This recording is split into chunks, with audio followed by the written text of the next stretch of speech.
Origins, Tracing the Roots of Success, One Leader at a Time. A series that goes beyond titles and accolades to uncover the real stories behind great leaders. Success isn't just about milestones. It's about the experiences, challenges, and values that shape visionaries.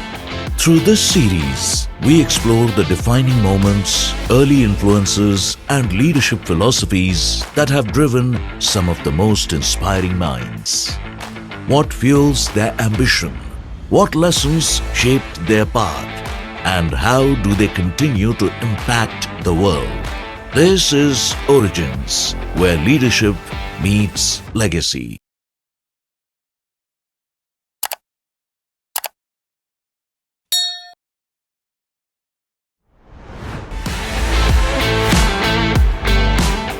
Good morning, ladies and gentlemen. Welcome to Origins, Tracing the Roots of Success, One Leader at a Time, an exclusive leadership series by Indian Conventions. Today, we have the privilege of speaking with one of the most influential figures in the field of human resource development, Dr. T.V. Rao.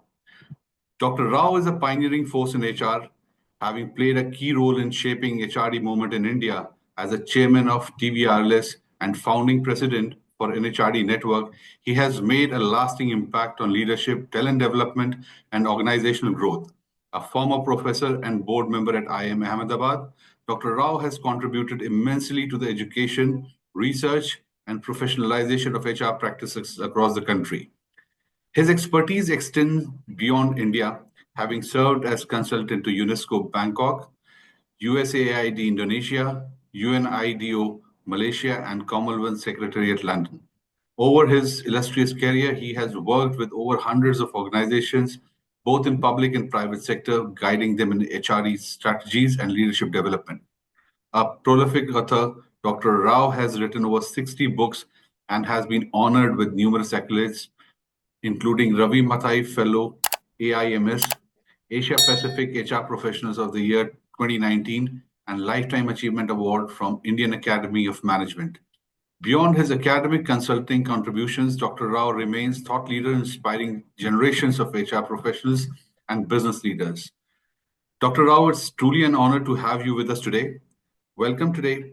We want to step beyond the professional milestones and explore the journey that shaped you, the early influences, the defining moments, and the value that made the leader that you are today.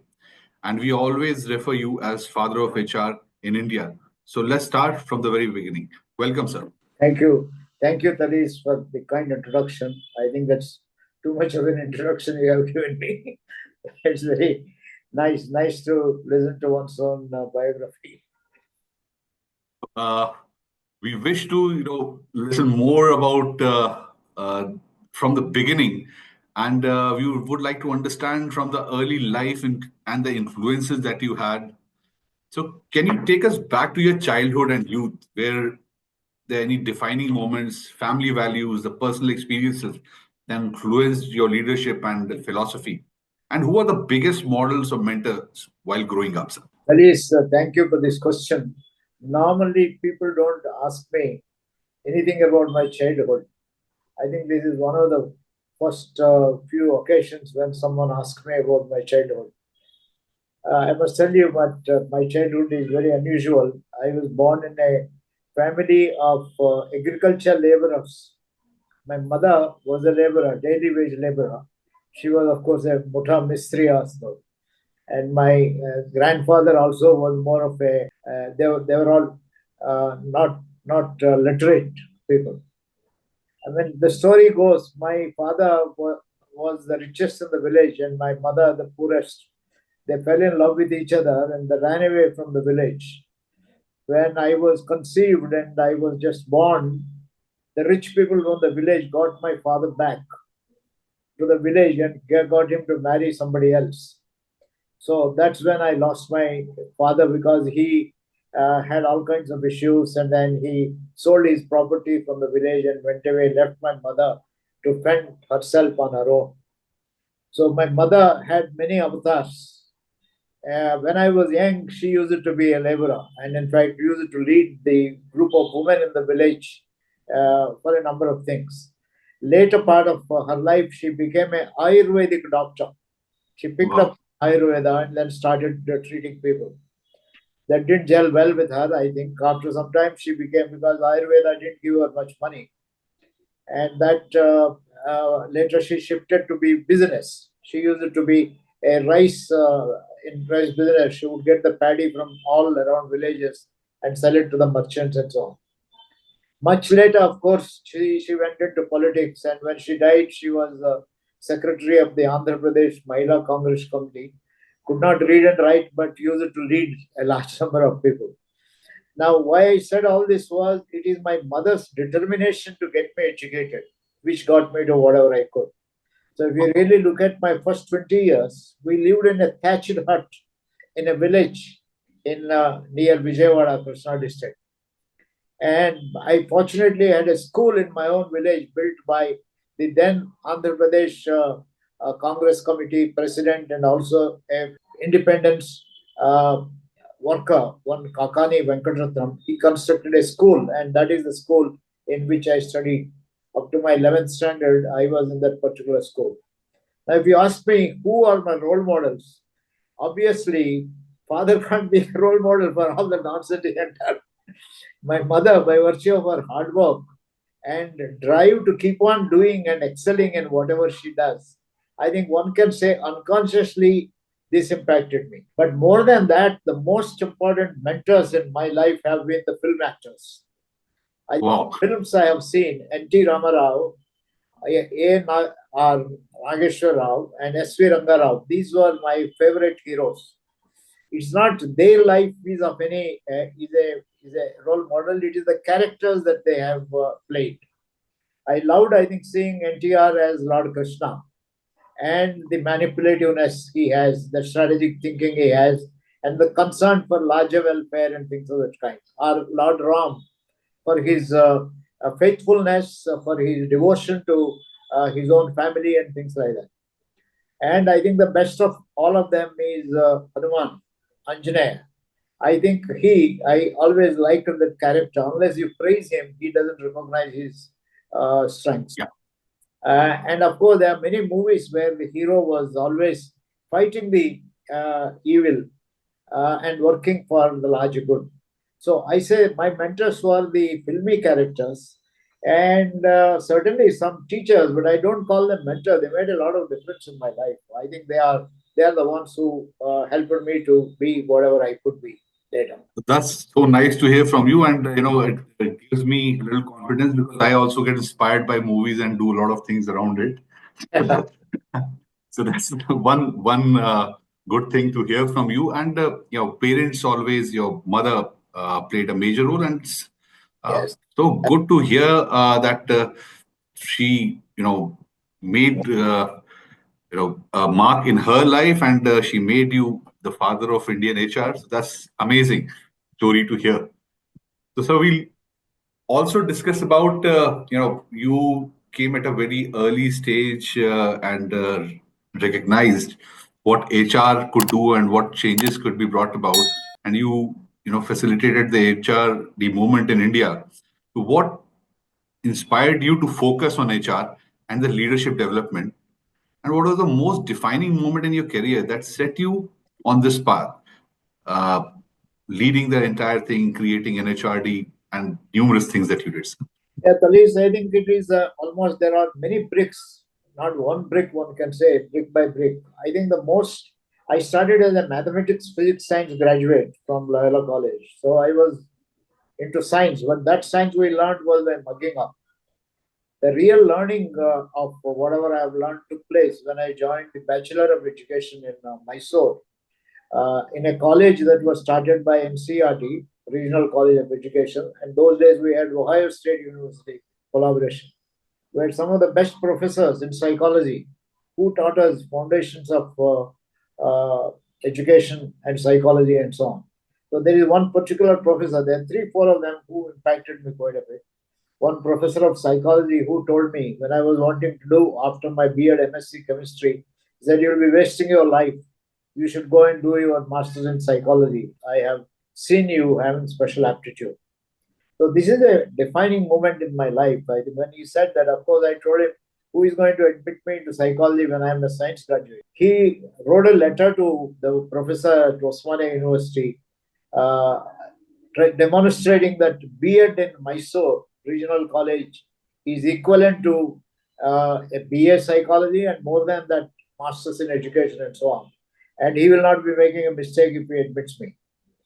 So Parameshwaran, the head of the psychology department of Osmania, went out of way to change the rule to get me admitted. I think that's a defining moment because I topped the university in psychology and also created a new record, which I'm told for many years it was not broken. So in terms of my career, I started more as a science graduate, which helped me to do my psychology well, which later helped me in terms of doing a number of things. At that time, I went to CEAT Institute, started working on entrepreneurship. That institute in Hyderabad had lots of Ford Foundation consultants. And we were lucky to be in touch with the work of some of them, whom I later came to know, David McClelland, that I happened to work with him at Harvard for some time, and so on.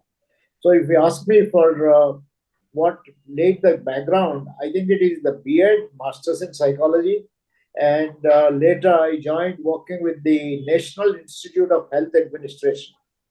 And I was on an ICMR project. You know, to be a maths and science graduate and do your B.Ed and work on the mental health of school children in the year 1968, the work which Uday Parikh, Uday just returned from USA at the time, and Uday Parikh, I joined him. He offered me the job of an assistant research officer. But within 6 months, I think I became assistant professor there. It is studying the impact of the classroom behavior of teachers on student mental health. And we discovered in a 2-year project, by observing teachers and giving them feedback, their classroom behavior can be changed.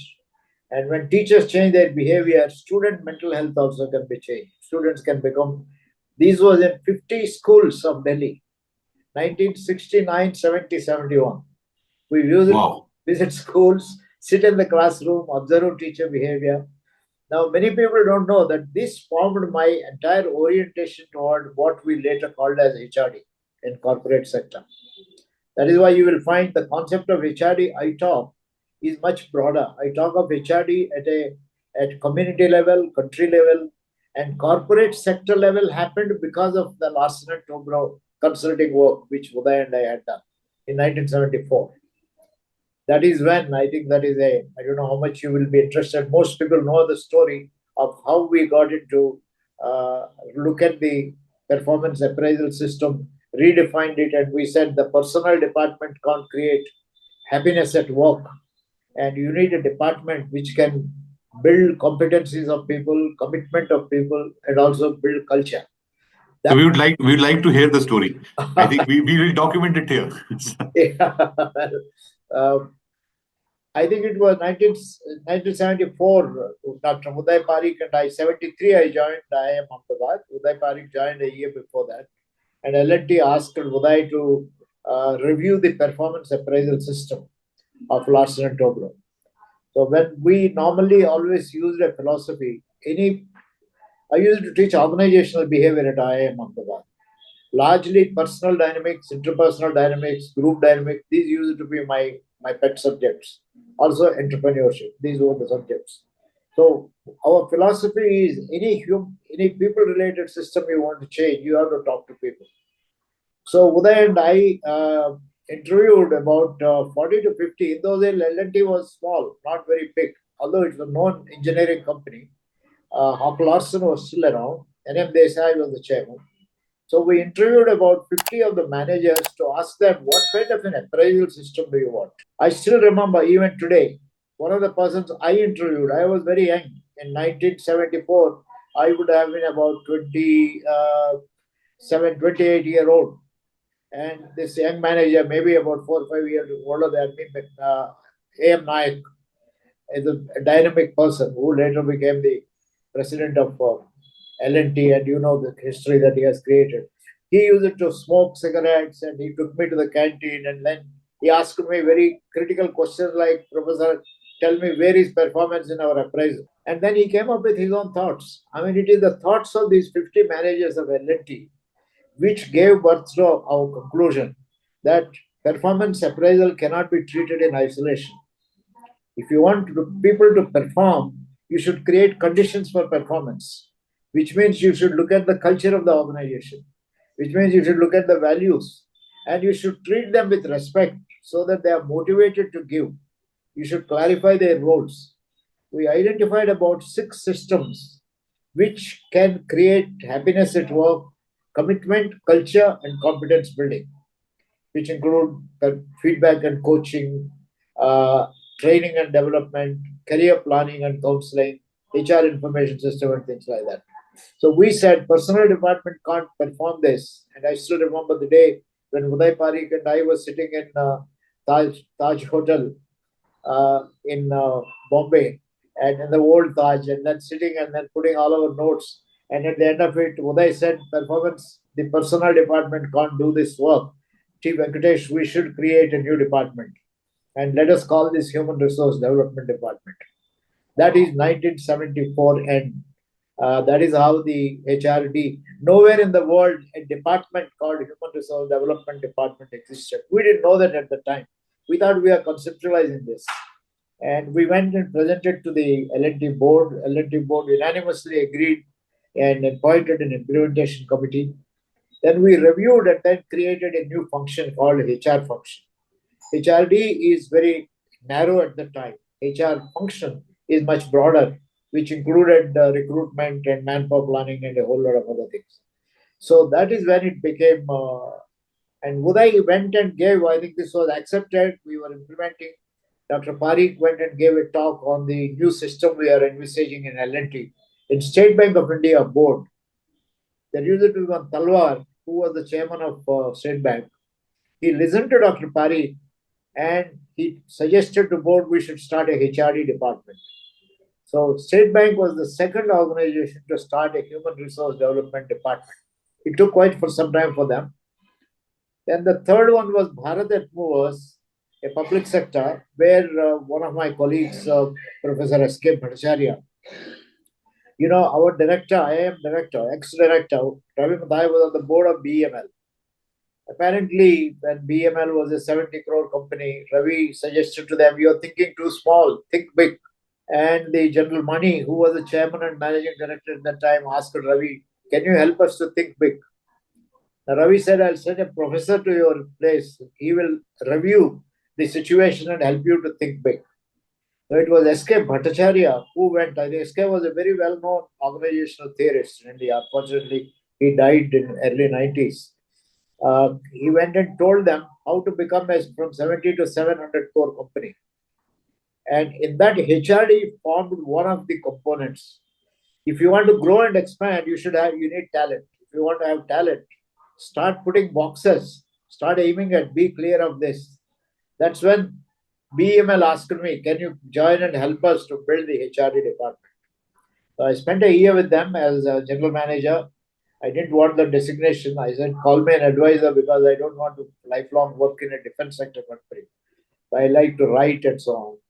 I mean, these are big stories. Since you asked me, I have given you the story. These are the milestones of HRD. This is the, I think we would have missed it if you didn't bring it up. It is so amazing to hear that how one thing led to other, and now that we have reached a position that every organization these days starts with HR, and but I'm sure when you started off with L&T, there would have been certain challenges and resistances also at the same time, transitioning from personnel to HR. So if you could like to share something around it, and what are the most significant changes that you have seen, after transitioning from HR to from personnel to HR, and over the decades, what have been the leadership developments in HR?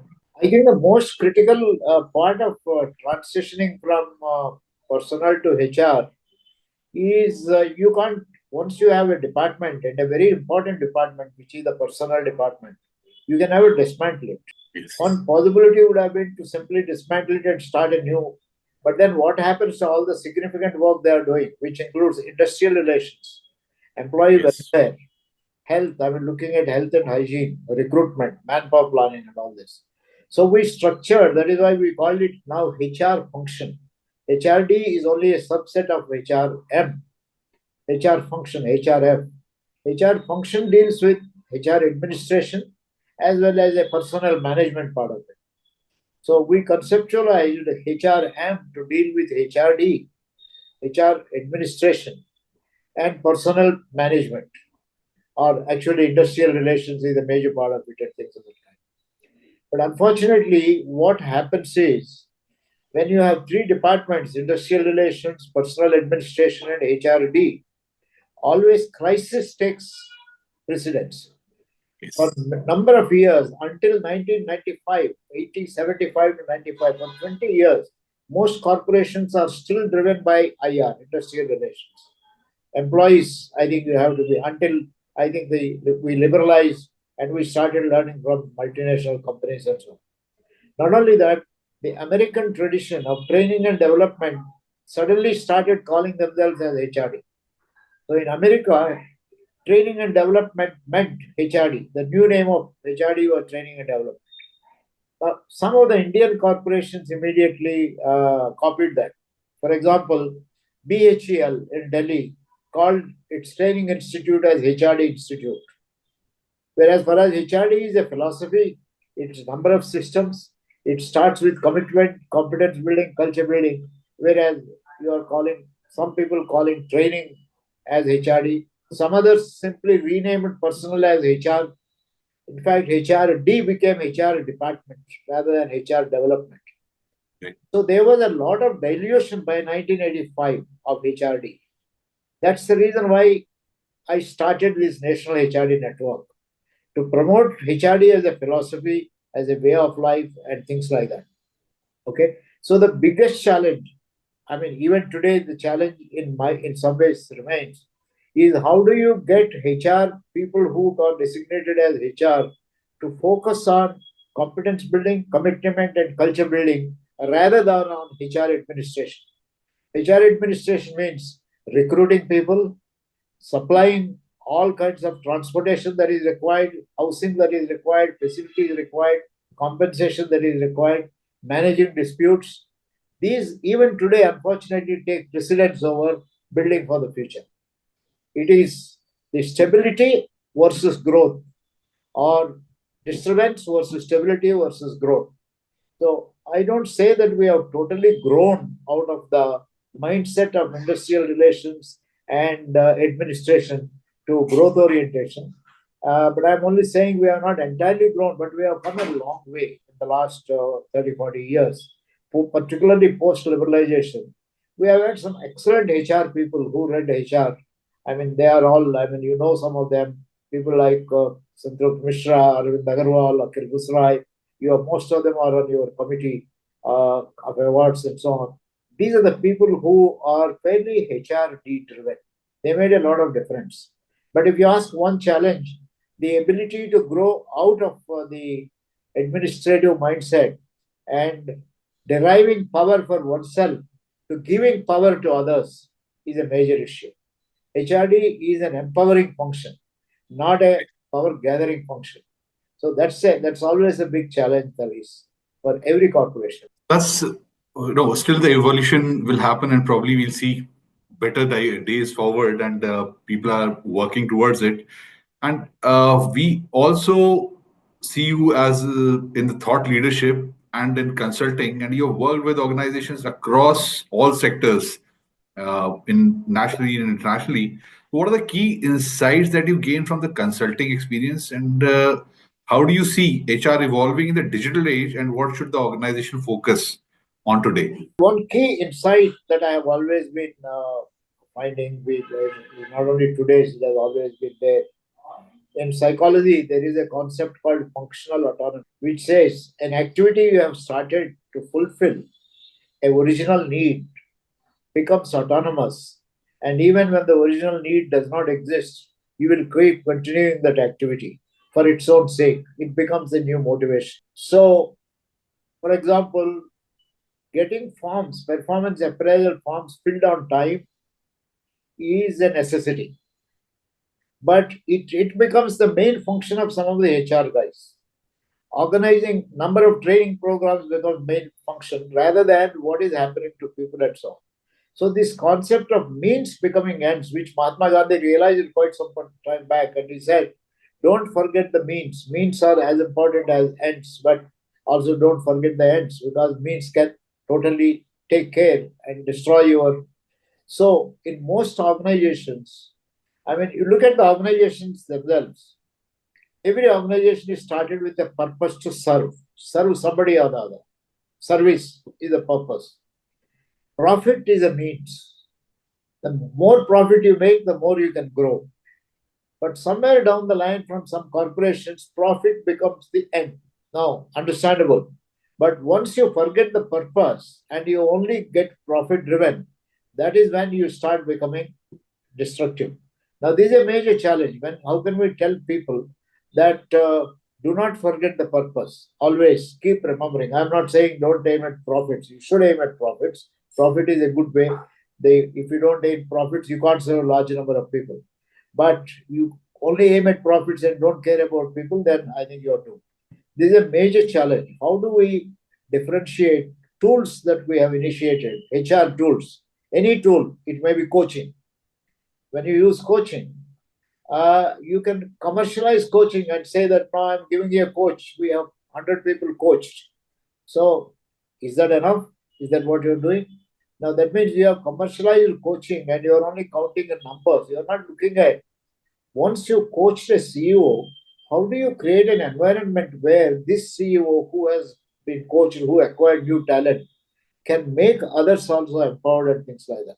So there is a major issue in HR that how can we differentiate the tools that we have started. Same thing, even HRD network. I keep telling our friends, convention is a mechanism of disseminating knowledge. Yes. But if you are only counting conventions and you forget about the knowledge, then you suddenly you become, I keep saying, you become an event management company. You are not anymore the philosophy driven, purpose driven kind of an organization. Now, this is a challenge. It works both ways because if you only therefore be driven by philosophy, then how do you manage conventions and things like that? So that's a, since you asked me a challenge, this, Yeah. this is a major challenge I find. Having the purpose in mind and review yourself, I think, is a major. Getting people to review themselves.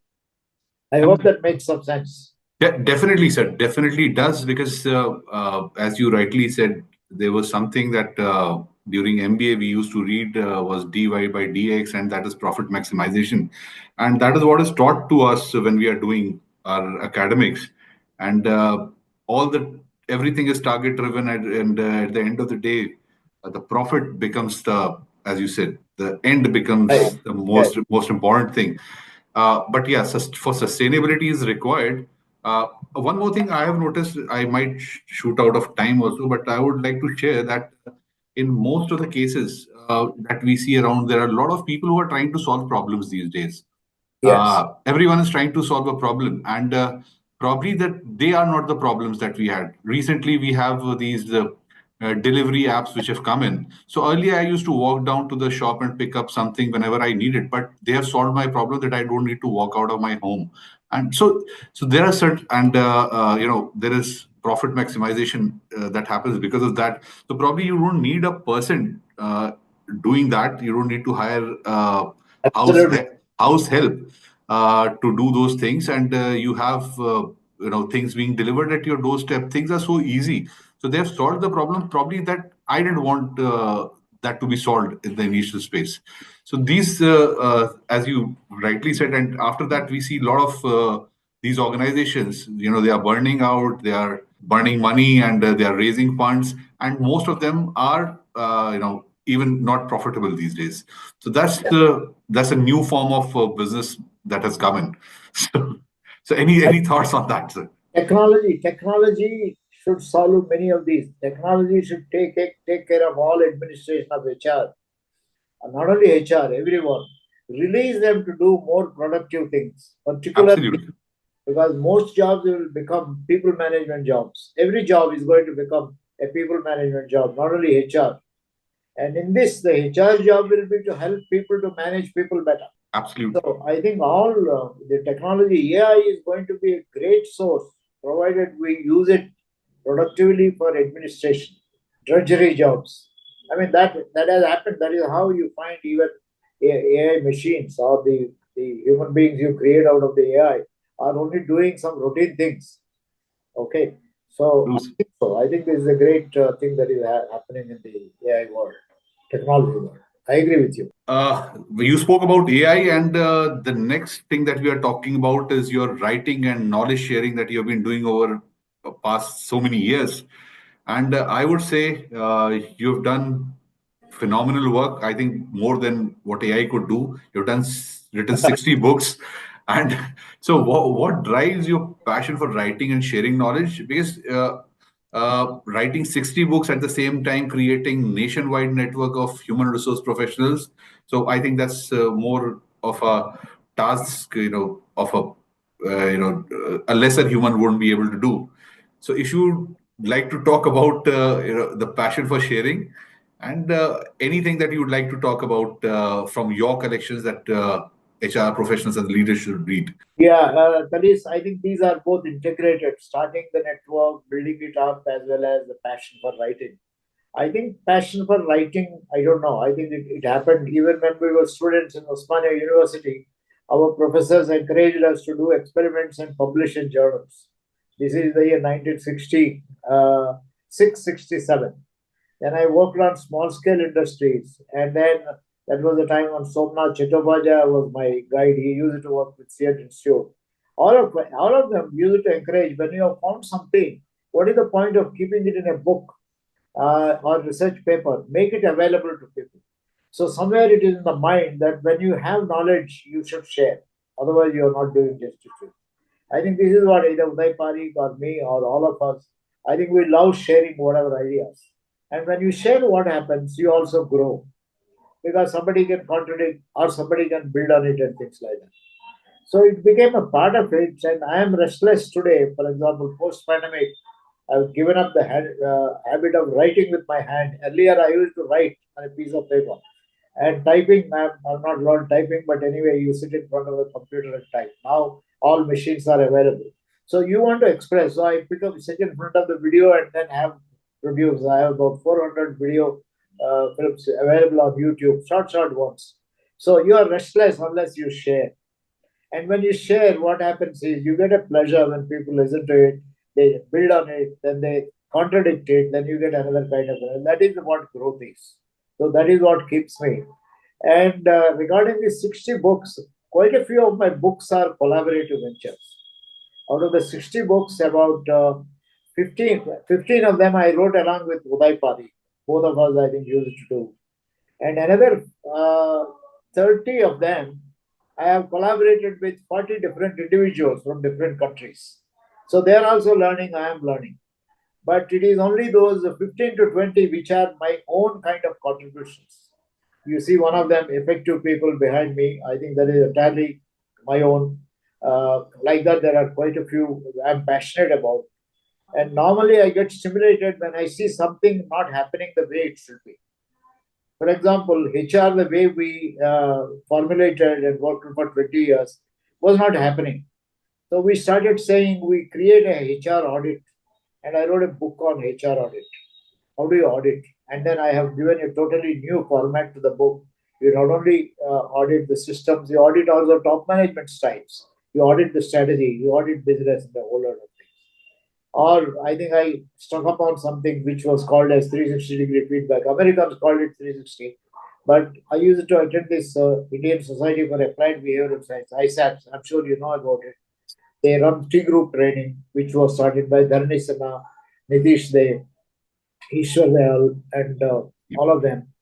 So you go to discover yourself by interacting with this group of strangers in a hotel. You go to Clark's, any hotel or Taj Hotel, spend about a week.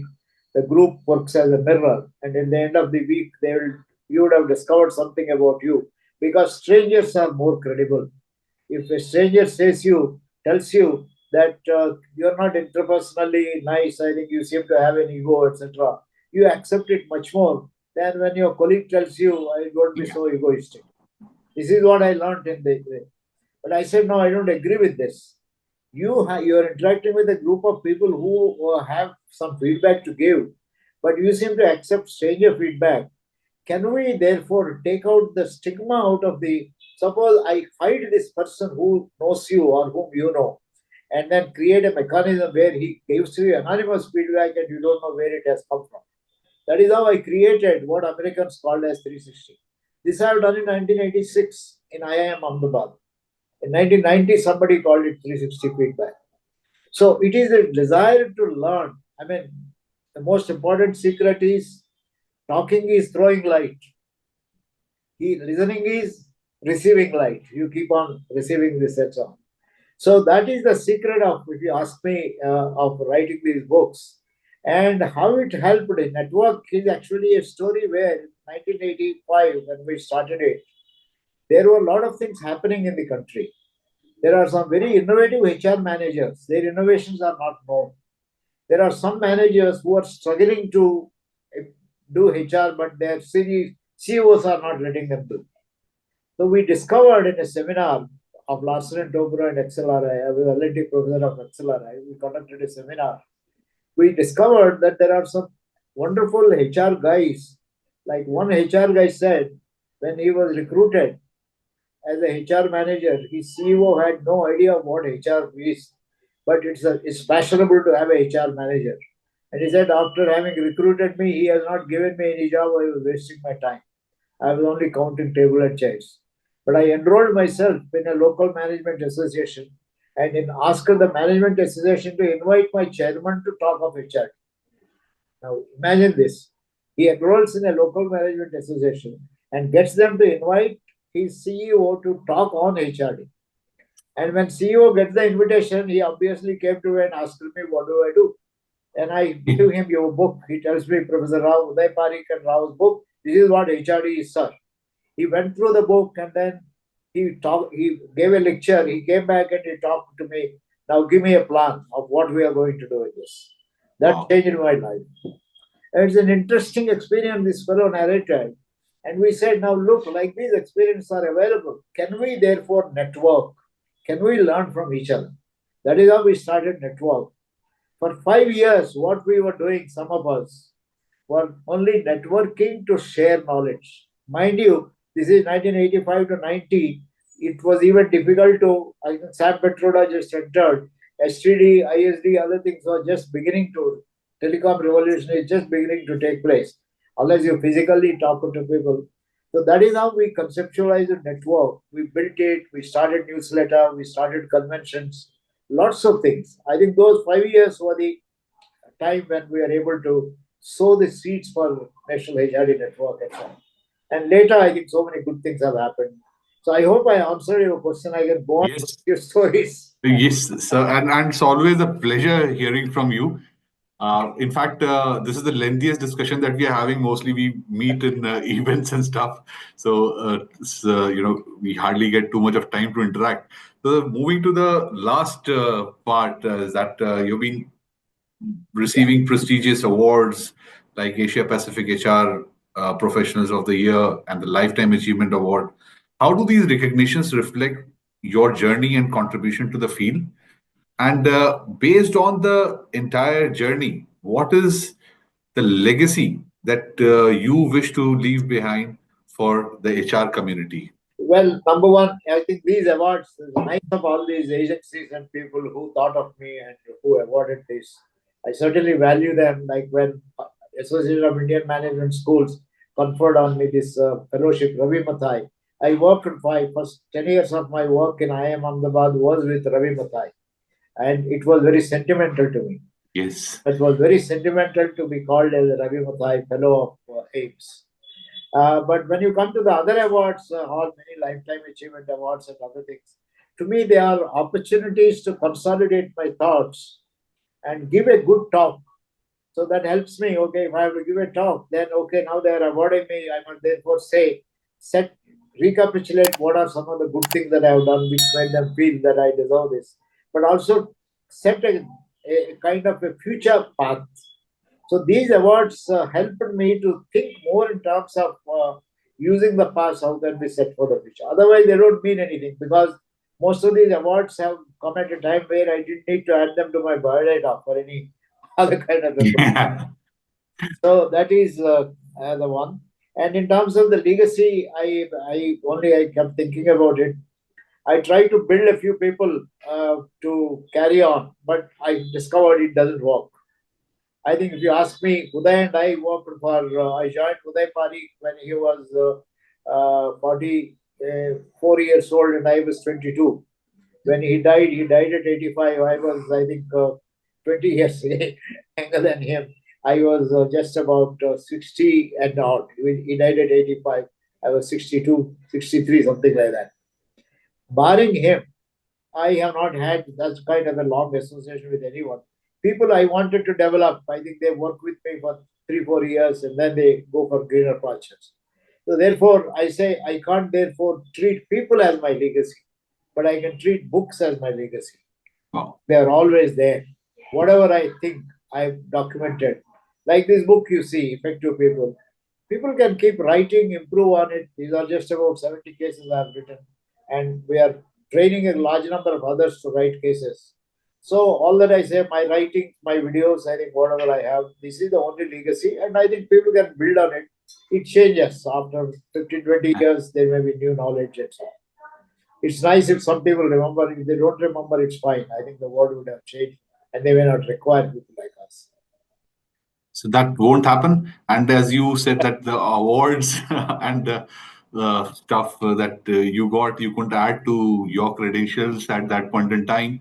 But your name, when we add to the recognitions that we are giving to people, that adds to the value of the stuff that we are trying to do and the people who are receiving them. It's a great honor for them to have your name associated with them. So and it's wonderful to hear about the books and the legacy that you are leaving behind. They'll always be referential points, and I have a couple of them signed by you with me already. And when we meet up, we'll get a couple of more things put in pipeline. And I wish to see you in Bangalore when I'm there in person. Sure. So, Most welcome. Do meet. I think we'll have a long chat. Visit our sure, office. sir. Sure, sir. Great. So with this, Dr. Rao, thank you for sharing the incredible journey with us. Your insights, experiences, and contribution to HR and leadership development are truly inspiring. It has been an honor to explore your story, and we are certain that your words will continue to shape the future of HR in India and beyond. We wish you continued success in all your endeavors, both mentoring future leaders and advancing HR strategies and functions. Thank you once again for being a part of Origins, tracing the route of success one leader at a time. Thank you, sir. Thank you. Thank you. That is so sweet of you. So nice. Thank you very much. And all the best. Sure. All your endeavors. Thank you, sir.